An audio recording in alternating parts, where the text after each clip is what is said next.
मिट्टी की ढेरी जैसे रब्बा, लहरों में मिलके खो जाए, वैसे ही जात मेरी तन्हा, गैरों में मिलके खो जाए।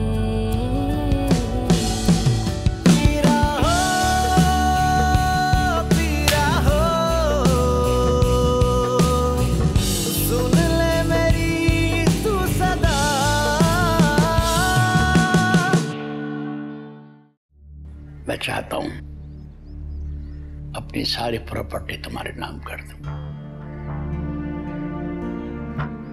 बेटा, जिंदगी का क्या भरोसा। क्या हो गया आपको अब्बा जान? कैसी बातें कर रहे हैं आप? अगर हम सब लोग साथ रह रहे होते तो मैं तो उसकी बेटी की शादी अपने नुमान से कर देती। नुमान मेरा बेटा है और मैं किसी ऐरे गैरे की बेटी को हरगिज ब्याह कर नहीं लाऊंगी। अब्बा ने कभी बात मानी है अम्मा की? अगर मानी होती तो भाईजान कभी इस घर से बाहर ना निकलते। मेरा ख्याल है कि अब्बा बिल्कुल ठीक कर रहे हैं। खस कम जहां पाक।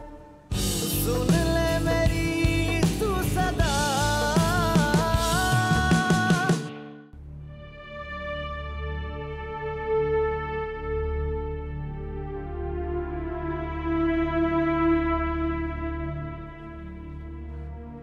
वकार, वो क्या हुआ आपको? कुछ नहीं। मैं तो तुमसे पूछना चाह रहा था कि तुमने आज पकाया क्या है? मैं तो डर ही गई थी। आपकी पसंदीदा डिश स्टू और माश की भुनी हुई दाल। अरे वाह, मैं तो सोच ही रहा था कि आज तुमसे स्टू की फरमाइश करूंगा। आपने सोचा और आपकी सोच मेरे दिल तक पहुंच गई। अरे, आप आज जल्दी क्यों नहीं आए? आपका तो हाफ डे था। वो बॉस है ना, बॉस मेरे, वो उन्होंने बिठा लिया मुझे अपने साथ कुछ डिस्कशन के लिए, और फिर उनके साथ मैंने लंच भी कर लिया। आपको पता है वकार, आपका चेहरा झूठ का साथ नहीं देता, और आप ये भी जानते हैं कि मैं आपका चेहरा पढ़ लेती हूँ, फिर भी आप। सॉरी फातिमा, दरअसल मैं तुमसे इसलिए छुपाता हूँ कि मैं जानता हूं जो तकलीफ मुझे है सुनकर के तुम्हें भी वही तकलीफ होगी। फिर आप बार बार वो क्यों करते हैं जिससे आपको तकलीफ होती है? मुझसे नहीं देखा जाता आपको इस हालत में। मैं इसलिए जाता हूं वहां कि शायद अब्बा जान मुझे माफ कर दे, मुझे गले लगा ले वो, और मेरे बच्चों को दादा दादी का प्यार मिल जाए। इंशाअल्लाह। मुझे यकीन है कि वो एक दिन जरूर आपको माफ कर देंगे। आप सब कुछ अल्लाह पर छोड़ दें, उसी के दर पर जाएं, उसी से मांगें, सब कुछ ठीक हो जाएगा। वकार, मुझसे आपकी तकलीफ देखी नहीं जाती। फातिमा, तुम जानती हो ना कि माँ का दर्जा कितना बड़ा होता है, और मैं ऐसा बदनसीब कि अपनी माँ की कोई खिदमत ही नहीं कर सका। तो सोचता हूँ कि शायद इस तरह उन्हें कोई खुशी दे दूँ। मैं जानता हूँ फातिमा, अम्मा मेरे लिए बहुत बेचैन होती हैं, बहुत प्यार करती हैं मुझे वो। मैं जब भी वहां जाता हूँ ना तो वो चुप चुप कर मुझे देखती होगी, और मैं भी जानबूझकर वहां देर तक खड़ा रहता हूँ कि मेरी माँ जी भर के मुझे देख तो ले। मुझे यकीन है वकार, अल्लाह हमारी सुने या ना सुने, अम्मा की जरूर सुनेगा, और एक दिन हम सब लोग मिल जाएंगे इंशाअल्लाह। अच्छा चलें, अब आए खाना खाते हैं। तुम चलो, मैं आता हूँ। चलिए ठीक है।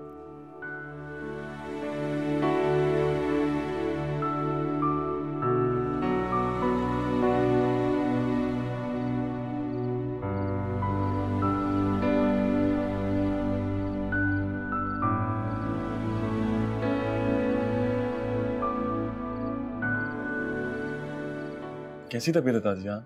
अल्हम्दुलिल्लाह बेटा, अल्लाह का शुक्र है। बीपी तो ठीक है ना आपका? हाँ बेटा, बिल्कुल ठीक है। अब मैं रोज चेक कर लिया करूंगा और आपने याद से मेडिसिन लेनी है।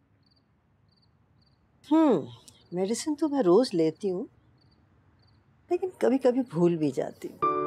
और ये कभी कभार तब होती है जब ताया जान की हाजिरी होती है। इनफैक्ट उस रोज तो आपको याद से मेडिसिन लेनी चाहिए, क्योंकि आपका बीपी एकदम हाई हो जाता है। उसके आने के बाद तो मैं सब कुछ भूल जाती हूँ, मुझे कुछ याद ही नहीं रहता। आप इनसे एक बार मिल तो लें दादी जान। अगर अंदर नहीं बुला सकती तो आप बाहर जाकर मिल लें। यूं छुप छुप के देखने से मिलने की तलब और बढ़ जाती है। नहीं बेटा, मैं ये कर नहीं सकती। तुम्हारे दादा जान ने मुझे कसम दी है, और अगर मैंने ये कसम तोड़ दी तो उनका सर झुक जाएगा, और मैं नहीं चाहती कि उनका सर झुके। लेकिन बेटा, मुझे यकीन है मेरी दुआएं एक दिन जरूर रंग लाएंगी, और इंशाअल्लाह वो दिन भी आएगा जब तुम्हारे दादा खुद वकार से मिलने की ख्वाहिश करें। इंशाल्लाह दादी, इंशाल्लाह लाजमी आएगा। अब तो मुझे भी उस दिन का शिद्दत से इंतजार है, क्योंकि जिस तरह आपने ताया जान की तारीफें की हैं, अब तो वो मेरी आइडियल शख्सियत बन चुके हैं। तुम्हें पता है, तुम बिल्कुल अपने ताया का अक्स हो, और शायद इसीलिए मैं नुमान से ज्यादा तुमसे करीब। मुझे तुम्हारे पास बैठ के तुमसे बातें करके मुझे एक अजब तमानियत सी महसूस होती है। दादी जान, तभी तो मैं अपनी हर बात आपसे शेयर करता हूँ। मामा से ज्यादा आप मुझे जानती हैं, और मैं हमेशा आपसे हर बात शेयर करता रहा। You're the best दादी। जीते रहो मेरा बेटा, जीते रहो मेरी जान।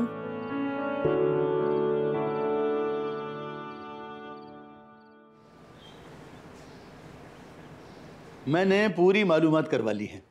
नदीम ने पिछले 5 सालों में इंतहाई मेहनत, लगन और ईमानदारी से बहुत बड़ा नाम बना लिया अपने उस फर्म में। अरे सारे कुलीग उसकी तारीफें कर रहे थे। ये तो बड़ी अच्छी बात है, और खानदान हमारा देखा भाला है। बस तो फिर देर मत करो, खालदा भाभी से बात करके तारीख तय कर लो मंगनी की। ये ठीक रहेगा। अरे, आप लोगों ने अब तक नाश्ता शुरू नहीं किया? अरे भाई, आपका इंतजार हो रहा था प्रिंसेस। बाबा, मैं तो यही हूँ, पर मोमना सो रही है अब तक। मैं उठ गई हूँ और आ भी गई हूँ। आ गया मेरा बेटा। क्यों भाई, आज बड़ी देर तक सोती रही आप? अब पूरी रात तक जब पढ़ाई करेगी तो दिन में देर तक तो सोएगी ना। बाबा, मैं क्या करूँ, मुझसे दिन में नहीं पढ़ा जाता, इसमें मेरी क्या गलती है? कोई बात नहीं मेरी जान, जो तुम्हें सूट करता हो तुम वैसे करो। अच्छा ये बताओ, तुम्हारी पढ़ाई कैसी जा रही है? तैयारी का क्या हाल है? अच्छी, बल्कि बहुत अच्छी। मैं जानता हूँ बेटा, मुझे मालूम है कि मेरी बेटी कितनी बड़ी जीनियस है। बिल्कुल अपने बाबा की तरह। और तुम्हारे पेपर्स कब से शुरू हो रहे हैं? कल पहला पेपर है मेरा। गुड। अच्छा, और खत्म कब होंगे? इसी मंथ की 22 को। बस तो फिर फातिमा, तुम ऐसा करो कि 22 के बाद जो सैटरडे आएगी ना, उस दिन मंगनी की डेट तय कर दो। मंगनी? किसकी मंगनी बाबा? तुम्हारी नहीं, तुम्हारी आप ही की। वाकई आप ही की मंगनी है? कितना मजा आएगा। आप ही याद है उस दिन बाजार में मैंने आपको एक ड्रेस दिखाया था, वो कितना प्यारा लग रहा था ना। अब तो मैं वो पक्का खरीदूंगी। जरूर खरीदना बेटा, जरूर। अरे भाई, नाश्ता तो कर लो। हाँ भाई जी।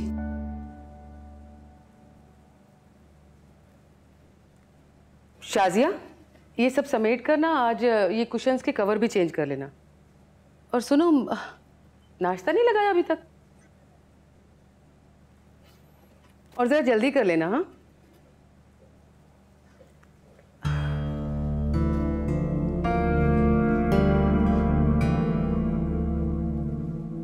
वासिफ चला गया?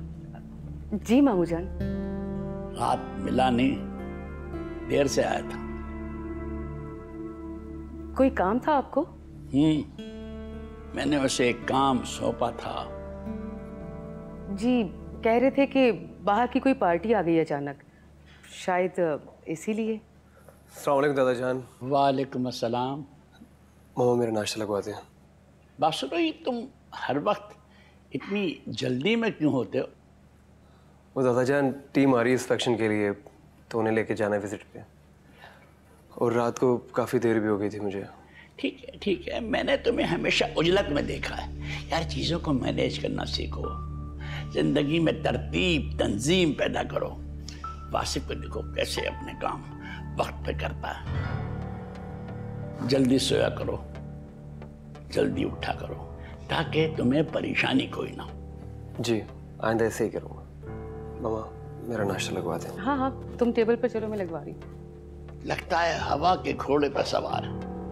कमाल।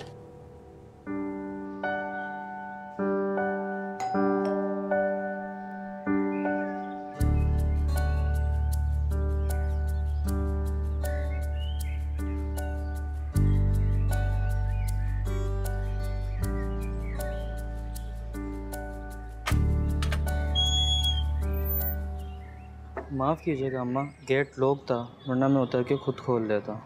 तुम गए कहाँ थे? बाजार गया था, बेगम साहिबा ने कुछ सामान मंगाया तो।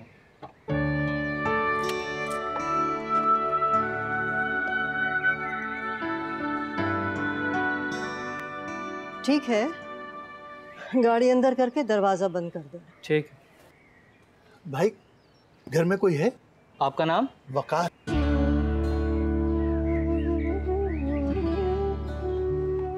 अम्मा कोई वकार आए?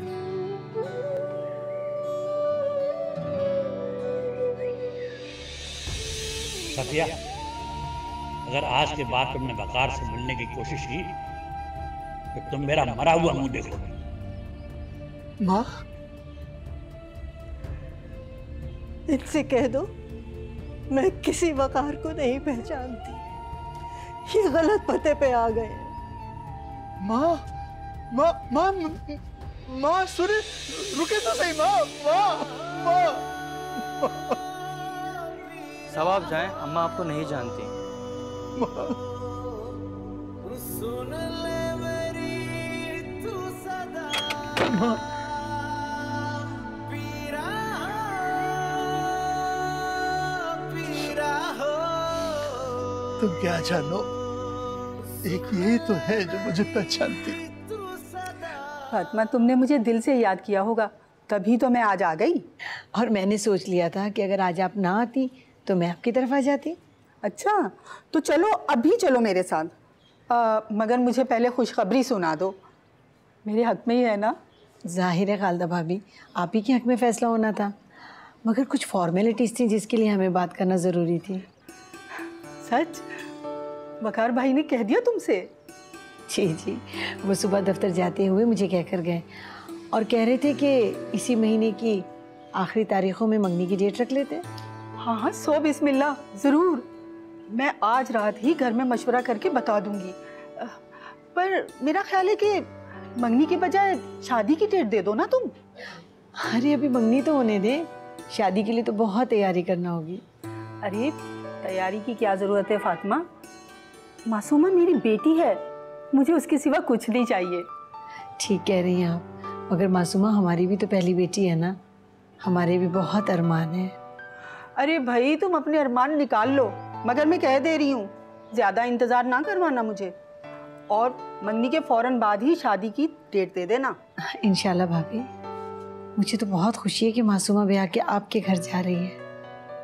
आपने हमारा बहुत साथ दिया, हमें कभी भी खानदान वालों की कमी महसूस नहीं होने दी।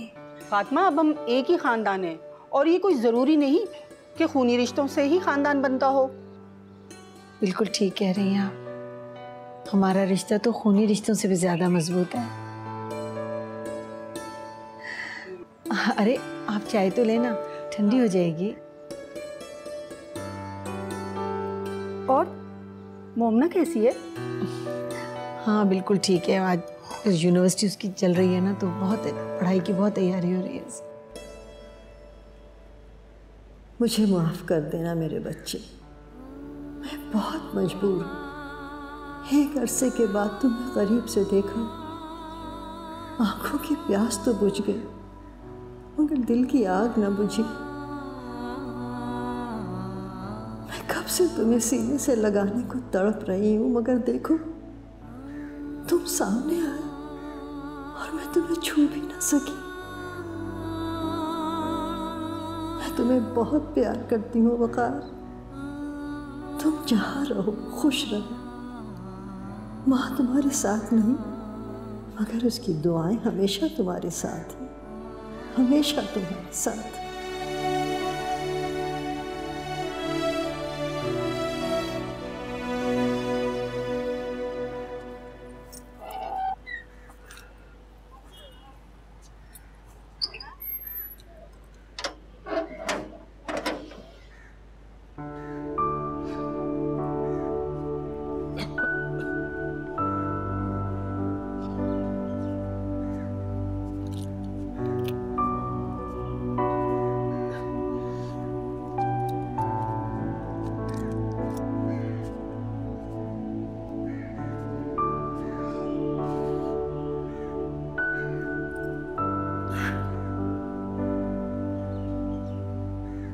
अरे आप आ गए?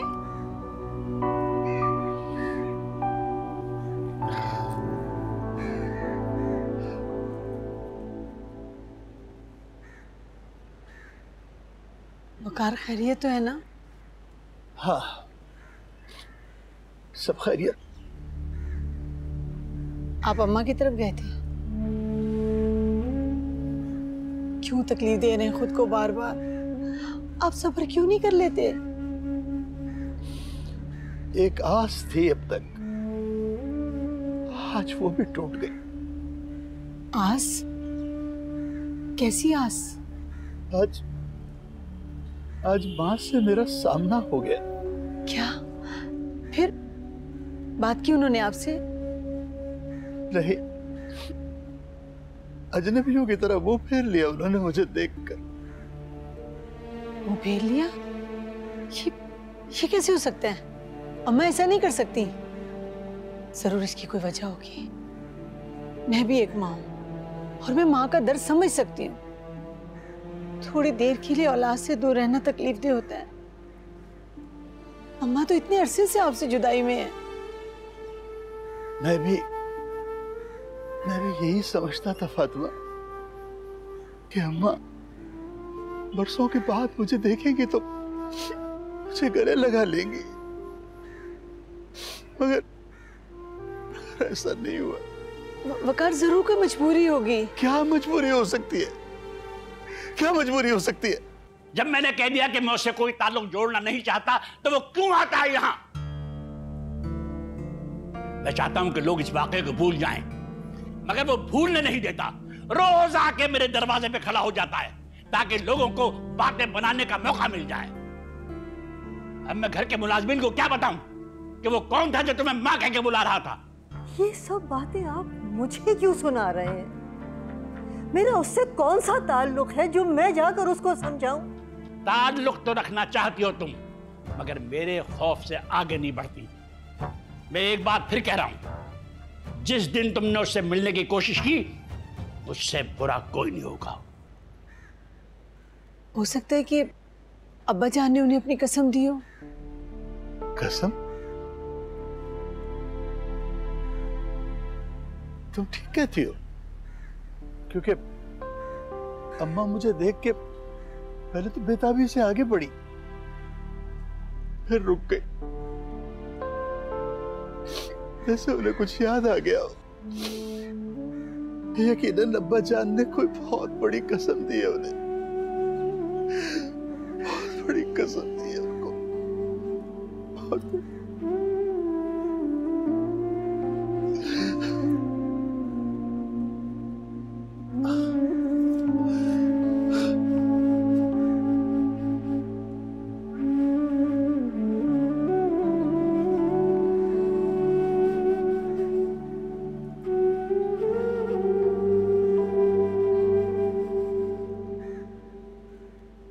आज तक किसी ने मेरे उसूलों से टकराने की कोशिश नहीं की, और अगर ऐसा हुआ तो मैं टूट के बिखर जाऊंगा और फिर कभी किसी को मुंह नहीं दिखाऊंगा।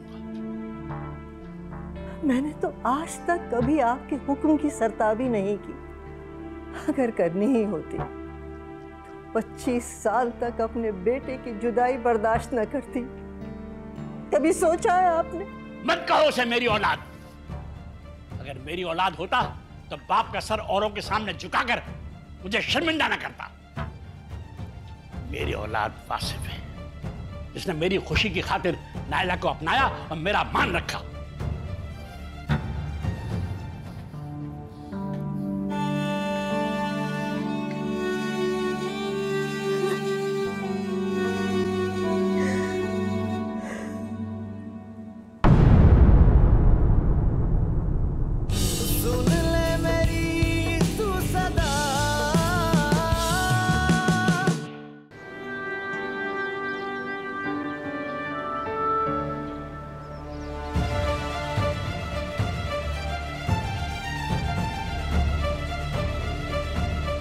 अच्छा चले, हम आपको गाड़ी तक छोड़ देते हैं। गाड़ी तक छोड़ना नहीं है, बल्कि गाड़ी में बैठना भी है। मैं तुम दोनों को घर ड्रॉप करूंगा।